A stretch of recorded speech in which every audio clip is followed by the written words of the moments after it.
우리가 간명으로 등기되어 있는 것을 을이 지금 점유하고 있죠. 자주평온 공연으로요. 몇 년? 20년. 그러면 법률의 규정에서 등기 청구이 발생을 하죠. 그래서 등기를 하게 되면 소유권을 취득하는 것을 취득시효다 이렇게 얘기하죠. 그러니까 취득시효는 항상 뭐가 있어야 된다? 등기 플러스 점유가 있어야 돼. 그러니까 우리가 물권 8가지 중에서 점유를 하지 않거나 등기를 하지 않은 것은 시효 취득이 될 수 없어. 그래서 점유권, 유치권, 저당권은 안 돼. 물론 지역권은 점유는 하지 않지만 지역권은 표현되고 계속이란 말을 써가지고 시효 취득을 얼마한다? 인정을 하고 있다. 그 다음에 여기요, 자기 소유물도 항상 구조가 점유 플러스 등기가 서로 분류가 되면은 자기 소유물에 대해서도 가능하다.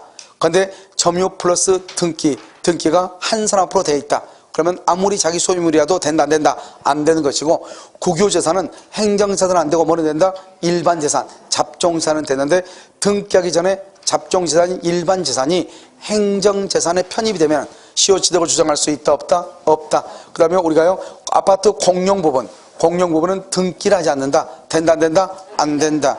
그 다음에 여기요, 우리 보면, 그러면 누가 그럼 주체, 누가 되느냐? 시효취득은 누구나 다 될 수 있다. 알겠죠? 신경 쓰지 말고. 그 다음에 여기 보면 등기하고 점유가 있죠? 먼저 점유를 다 본다.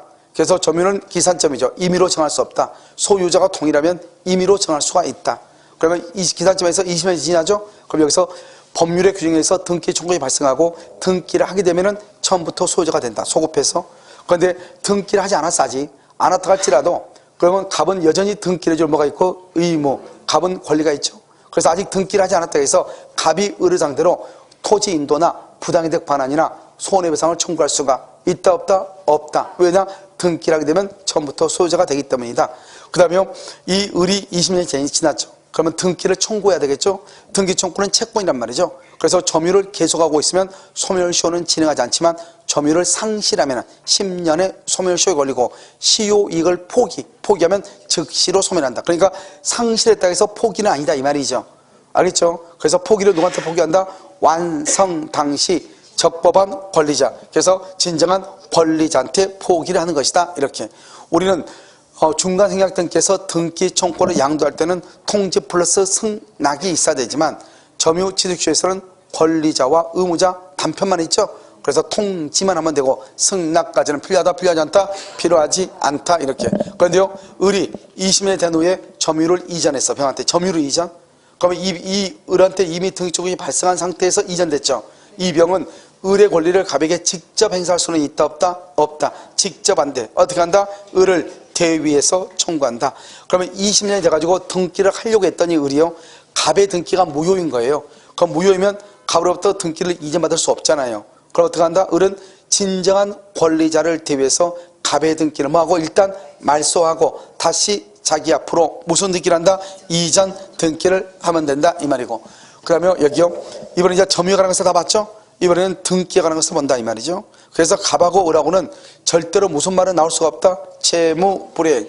갑이요, 을이 20년을 완성했다는 사실을 알면서 병에게, 알면서 무슨 행위? 불법행위, 손해배상 책임 모르고 넘겼다? 적법행위가 된다. 그래서 갑과 을 간에는 채무불이행은 있을 수 없으나 불법행위는 성립할 수가 있다. 그런데 이 병은 갑으로부터 이전받은 병은 선악 불문하고 소유자가 돼.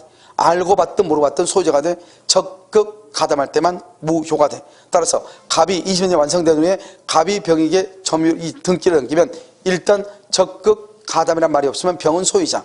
따라서 을은 병에게 대항하지 못한다. 다시 몇 년 있어야 돼? 20년이 있어야 된다. 그런데 어떤 이유로 소유권이 갑에게 복귀가 된다. 그러면 다시 갑에게 등기를 말 수 있다? 청구할 수는 있다. 그런데 20년이 되기 전에 등기가 병한테 이전한다.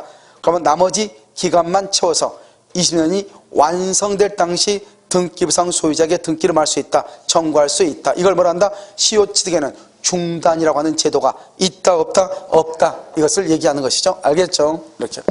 자, 그 다음에 대상청구권. 대상청구권이라는 것은 아주 간단해. 먼저 시효취득이 완성돼. 그 다음에 등기를 해달라고 먼저 청구를 해, 을이 갑한테. 그런데 갑의 토지가 수용되거나 매도가 돼. 그러면 수용이나 매도가 됐다는 것은 뭐란다? 이것을 이행불능이라고 그래. 이행불능. 그래서 이행불능으로 인해서 보상금이나 매매대금이 나와. 그럼 매매대금을 나한테 돌려달라. 이걸 대상청구권인데, 대상청구에서 가장 중요한 키워드는 뭐냐? 이행불능이 되기 전에 이행불능이 되기 전에 등기청구를 행사해야 돼. 이행불능이 되고 난 다음에 등기청구를 행사하면 된다 안 된다? 안 된다. 이 말이 아주 중요하다 이 말이죠. 그 다음에 뭐가 있다? 등기부 취득시효. 여러분 등기부 취득시효는 뭐다? 이때 등기는 유효인 등기, 무효인 등기를 불문하지만 안 되는 등기가 있다. 뭐 이중 보존 등기. 아까 또 하나 했었죠. 지적 공부상에는 토지가 분할되지 않았는데 등기부에만 분할 등기가 돼 있어. 유효이다, 무효이다, 무효이다. 취득시효 된다, 안 된다, 안 된다. 이렇게 됐죠. 그다음에 갑에 등기가 돼 있는데 을이 위조해서 등기를 가져갔다. 여전히 누가 소유자다? 갑. 왜다? 등기는 효력 발생 요건이다. 그런데 을이 그것을 숨기고 병한테 팔고 병은 정한테 팔았다. 병이나 정은 아무리 선이어도 등기에는 공신의 원칙이 인정되지 않으니까 소유권을 취득할 수가 없다. 그런데 병과 정의 등기를 합해서 몇 년이면 10년이라고 점유도 10년이라면 즉시로 소유권을 취득할 수 있는 제도, 이것을 뭐라고 한다? 등기부 취득시효다. 이때 우리는 점유 취득시효에서는 자주 평원 공연 점유하면 되죠. 등기부 취득시효는 선의 무과실 점유가 있어야 돼요. 선의 무과실. 알겠죠? 이 선의 무과실은 점유에 관한 것이고 뭐에 관한 것이 아니다? 등기에 관한 것이 아니다. 그러면 정은 즉시로 소유권을 취득하는데 또 A라고 하는 사람이 또 무단으로 등기를 이전받았다. 그래도 정은 소유권을 상실한다 안 한다? 안 한다. 등기는 효력 발생 요건이다. 그래서 정은 소유자니까 소유권에 기해서 말소 청구를 하면 된다 이런 말이죠. 알겠죠? 이것을 우리는 뭐란다? 등기부 취득시효다 이렇게 얘기를 하는 것이죠. 아시겠죠? 잠깐 쉬었다 여러분요. 어디로 뭐냐? 선의취득만 잠깐 보도록 그렇게 하겠습니다. 선의취득은 여러분요 어디에 뭐냐? 102페이지 한번 보세요. 102.